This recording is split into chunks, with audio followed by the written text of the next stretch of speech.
Hi everyone, welcome to my channel. Before getting into today's video, a little intro about my channel. On this channel, I give study tips for undergrad students. I'm currently in Canada and have been an undergrad student for the last 4 years. As a student who is graduating soon, I have quite a bit of experience that I want to share with you guys and want to talk about the stuff that I did not do myself, but if I can go back in time, I would definitely do it. In this video, I'm going to talk about mistakes that I made in past, and I really wish I knew this before I had started my undergrad. So without further ado, into this topic, I'm going to give you 11 study tips that helped me in getting A's in university biology courses. So please watch it to the end. Before talking about today's video, I just want to briefly mention that I recently uploaded a video about if you should buy a textbook before semester starts, and in that video I gave some tips that are based on my experience and might be helpful to you. So if you haven't watched it yet, you can watch it by clicking on the link showing up on the screen. I'll also add the link in the description down below. And also please don't forget to subscribe my channel if you haven't done it yet. Now into today's topic. So the main question for today's topic is, why am I making this video? I mean, when I started university, I used to have a mentality that the more time you put in studying, the more time you put in studying, the better student you become. I used to think hard work is everything, as we all know, like hard work is the key to success. But at university, I realized only hard work and long hours of study are not going to get me to the point that I wanted to get at. I used to put so much time in rereading everything I had studied. I used to read everything I had studied in lectures, and used to put too much time in making notes, which was not helpful at all. It was quite frustrating to watch that I'm not getting the results that I want. So that was the reason for today's video, as I believe there are many students like me who are working so hard to get the results they want, but are not able to get them. So I understand the frustration that students go through because I've been there myself. So please don't feel like that you're the only one going through it. So yeah. I hope this video is helpful to you guys, and maybe you can get something out of it that could help you in achieving the grade you want. So let's get right into it. For the first tip is taking notes. I've seen a lot of students going through this note-taking process, including myself, where we spend too much time making notes and are left with very less time to prepare for exams. There are a number of times that we don't even get to go through our notes before we sit in exam. So you should spend least amount of time in making notes and most amount of time in reviewing material, because the more time you review, the more time you put into reviewing material and understanding the material better, that would make a better picture of the whole material in your brain, and it would help you achieve good grades. Also, your notes are your notes. Like, no one is going to see them, so no one would know how creative they are. I mean, if you look at my notes, other than me, no one can understand what the way I make the notes. Like, if someone try to study from my notes, they might not get the grade they want, because my notes are just for myself. So the next point will be the different note-taking methods.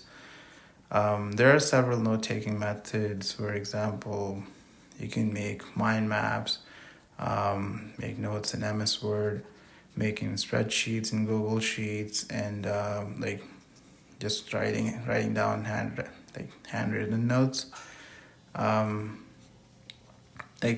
One thing, if possible, try to stick to only one method. What I mean is, if you're making mind maps and are consolidating all the info in one thing, then try to make notes in. Then don't try to make notes in Word, or don't handwrite the notes, because we only have so much time when we're taking full course load. On the other hand, I want to say, like, if you can perform more than one note taking method, I mean, if you have time for it, sure, go for it. But I wasn't really good at it, so I didn't do it myself. I only stick to one note taking method. I usually take notes in MS Word, so that kind of works for me. Also, like, different courses have different sort of like, not every technique would work for every other course. So for example, when I was taking this fungi course, I had to try mind maps instead of taking notes in MS Word. I mean, you kind of like get to know like what's working for you and what's not working for you for a particular course after like 1 or 2 lectures. So just try it. The next one would be finish the lectures on the same day. So what I'm going to say for this is try to finish the lecture on the same day, as the information is really fresh.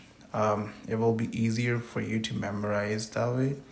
However, it's not always the case to memorize everything on the same day, because like we have midterms coming up sometimes, we have different quizzes, or life happens, like different occasions comes up. So like different sort of things happen and we're not able to get the things done that we wanted to get done in time. So in that case, what you should do is you should definitely go to lecture and pay attention to every single thing that the professor is talking talking in that lecture. And so during that lecture, make sure you take notes and fill gaps in the information. So this is the key point. After the lecture is over, please make sure that you give 10 minutes to go over whatever is taught in that lecture. Like, what I mean by this is we usually take notes in class, and in that current time, we understand everything. Like, this is what it means, this is what it means, because the information is really fresh. But like after 5 days, if you have to go read the same words that you wrote in the lecture, I'm pretty sure you won't be able to tell like what you wrote at that point. So the thing is, after the lecture is over, just give 10 minutes to like make sure everything is connected, like everything you wrote kind of makes sense. So if you read after 7 days, it will still make sense. So yeah, that's the whole point of it. So the next point would be do the practice midterms and finals that your professors give you. For me, that had been a big help. The way I do is I would go and check the questions that the prof has posted for a particular lecture, and then it would give me an idea for what's important. So like, let's say the lecture is over, I would go and survey the whole lecture, and then I would do the problems based on, like, I would do the problems on the practice test that they have given us.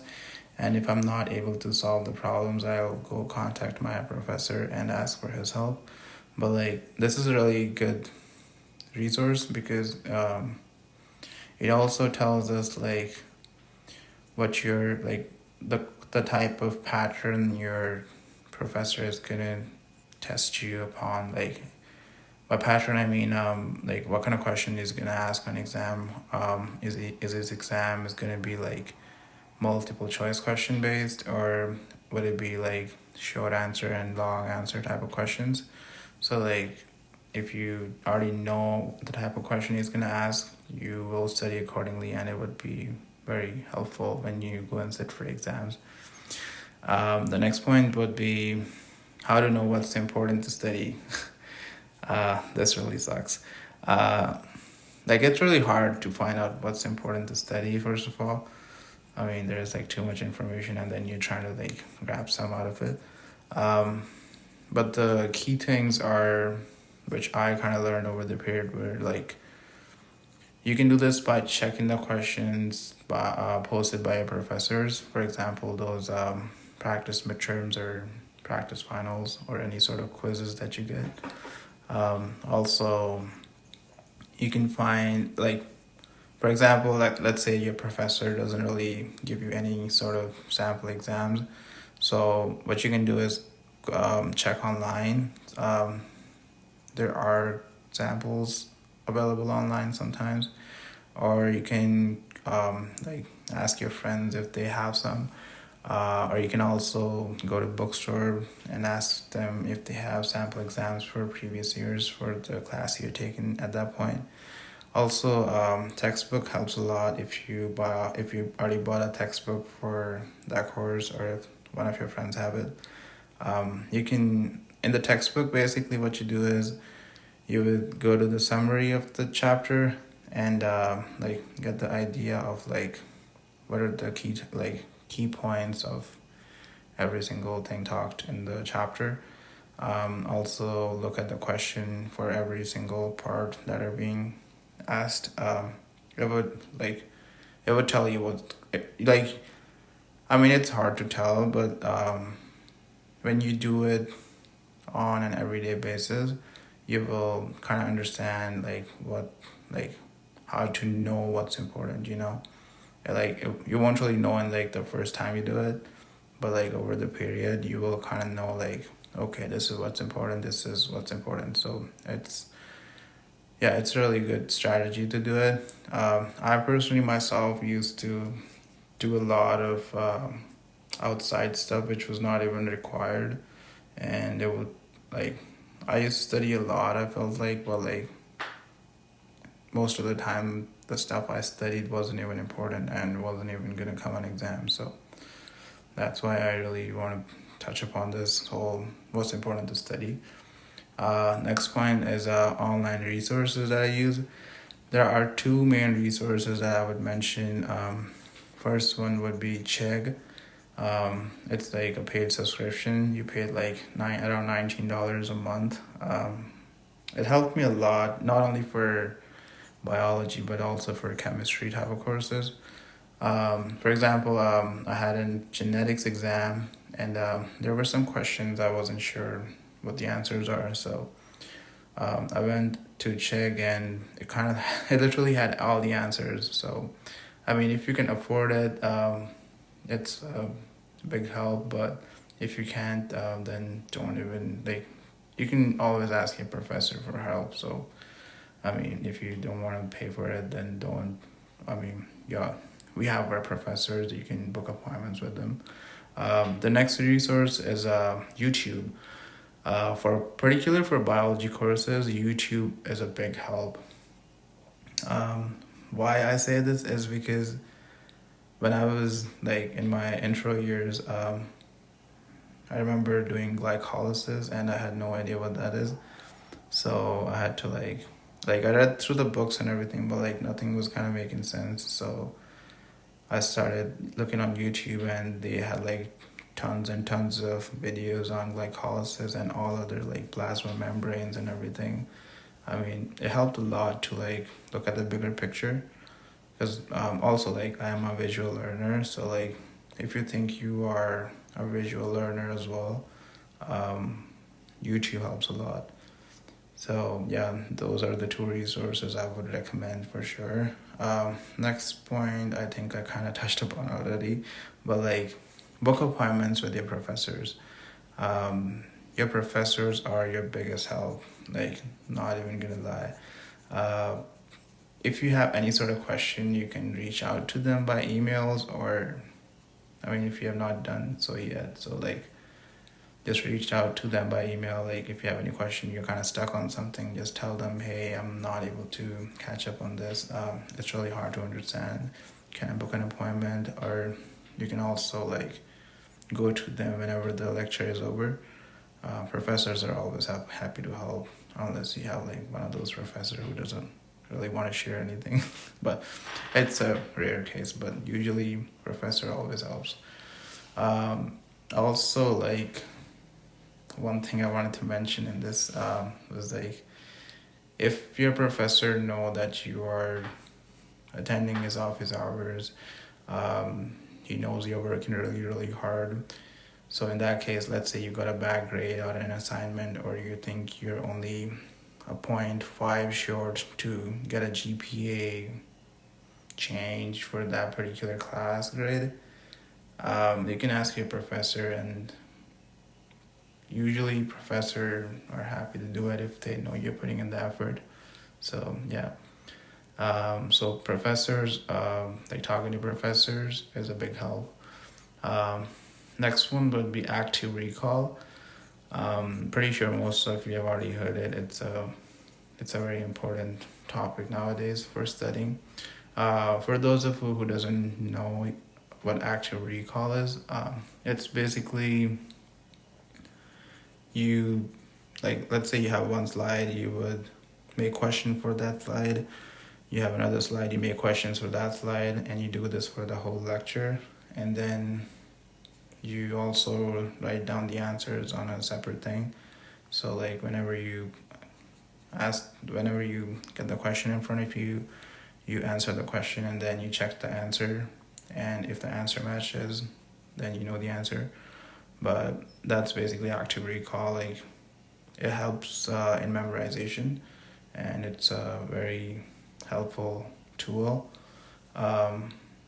People use different things like Quizlet. One of the things is very popular nowadays called Anki, or Notion can also be used for it. I personally use MS Word. I'm gonna make a video on how I do active recall. So, I mean, it's a separate video. So please subscribe to my channel to not to miss my upcoming videos. Next one would be reviewing material. As I touched upon already, reviewing is the main thing to like memorize what you have studied.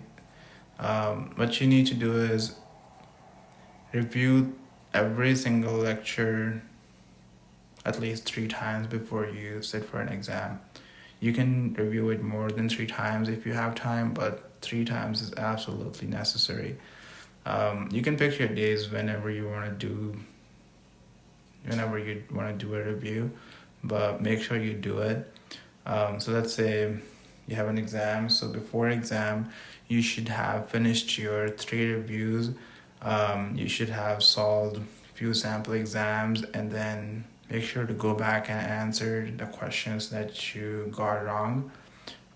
Make sure to strengthen those concepts before you sit an exam. Otherwise, you might not be able to get the grade you want. So yeah, that's it for the reviewing material. Next point is kind of linked to reviewing material. It's called spaced repetition. It's basically reviewing material in a spaced format. For example, you review a lecture slide today, then you review that same lecture, let's say 5 days later, then you review it, let's say 14 days later or 20 days later. People who use this strategy have got excellent results. I mean, I use it myself, and it's very helpful. So please try using spaced repetition. For this one as well, I'm gonna make a separate video. So yeah, stay tuned for that as well.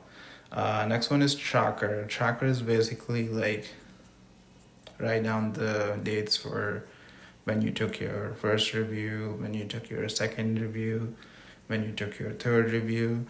So like the main point for this is we have a lot of lectures in biology. Sometimes we have like 15, sometimes we have 10, sometimes we have 5, but like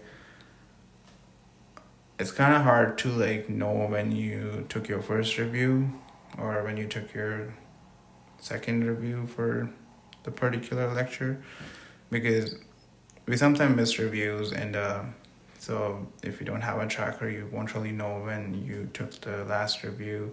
So it's really important to have a tracker.